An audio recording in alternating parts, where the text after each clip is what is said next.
پدې چیمپئن ټرافي کې د ټول نه بهترین فیلډینګ چا کړی دی او خراب فیلډینګ چا کړی دی دا غي لیست جاری شوی دی چې په هغه کې پاکستان د ټول نه په اخر کې دی مطلب د ټول نه بیکاره فیلډینګ د پاکستان ټیم کړی دی او په دې وجه چیمپئن ټرافي نه په اول کې بوتي دي ځکه چې فیلډینګ په میچ غټولو کې د ټول نه مهم کردار لري پاکستان په دې چیمپئن ټرافي کې تقریبا سلور کېشونه ډراپ کړی دي او د فیلډینګ ریشیو وی دا 66% مطلب ټول نه بیکاره دی بیا د دوی نشي لګ اوچت شي نو بیا 66.6% بنگلاديش ته هغه زموږ د فیلډینګ کړی دی کېشونه درې ډراپ کړی دي بیا ورپسې انګلند دی چې هغه 73% ته کېشونه سلور ډراپ کړی دي خو نور فیلډینګ نیولې زموږ مضبوطو نو په دې وجه دا دوی پوینټ سیوا دي بیا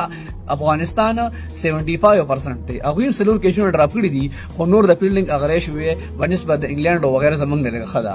بیا ورپسې انډیا چې هغه 77% ته او کېشونه سلور ډراپ کړی دي خو نور د هغه فیلډینګ سترونګ دی دینه علاوه بیا استرالیا 87% ته چې هغه دوه کېشونه ډراپ کړی دي دا هغه الریډي فیلډینګ مضبوط دی بیا ورپسې افریقا 88% ته خو دا هغه فیلډینګ بیا د هغه سترونګ دی دوه کېشونه ډراپ کړی دي خو نور اوورال فیلډینګ مضبوط دي او بیا د فیلډینګ چې کوم بادشاہ ټیم دی نیوزیلند ځان مړ کوي ګیلن فلیپس مشهور دی فیلډینګ د پارا سپایډرمن صرف یو کې چې په ټول چیمپئن ټرافي کې نیوزیلند ډراپ کړی دي او 96% بهترین فیلډینګ کړی دی